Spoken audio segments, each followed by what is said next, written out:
ઉત્તર પ્રદેશના મુખ્યમંત્રી યોગી આદિત્યનાથે મહાકુંભ 2025 અંગે વિપક્ષની અફવાઓનો વિરોધ કર્યો। મુખ્યમંત્રી યોગી આદિત્યનાથે મહાકુંભ 2025 અંગે ફેલાતી અફવાઓ પર વિપક્ષને આડે હાથ લીધા છે।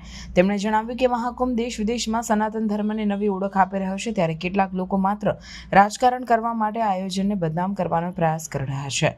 મુખ્યમંત્રીએ મહાકુંભ 2025ની તૈયારીઓની સમીક્ષા માટે પ્રયાગરાજની મુલાકાત લીધી હતી, જ્યાં તેમણે લોગો, વેબસાઇટ અને એપ્લિકેશનનું લોન્ચિંગ કર્યું। આયોજન દ્વારા રાજ્ય સરકાર યાત્રાળુઓને સુવિધા અને માહિતી પ્રદાન કરવા માટે પ્રતિબદ્ધ છે। યોગી આદિત્યનાથે વિપક્ષ પર આરોપ મૂક્યો કે તેઓ અફવાઓ ફેલાવીને મહાકુંભ જેવા પવિત્ર કાર્યક્રમને ખોટી રીતે રજૂ કરી રહ્યા છે। તેમણે જણાવ્યું કે આ પ્રકારની રાજનીતિથી સમાજમાં વિભાજન અને ગેરસમજ ફેલાય છે, જે અશોભનીય છે। મુખ્યમંત્રીએ મહાકુંભના આયોજનમાં કોઈ ખામી ન રહે તે માટે અધિકારીઓને સઘન પ્રયાસો કરવા આદેશ આપ્યો।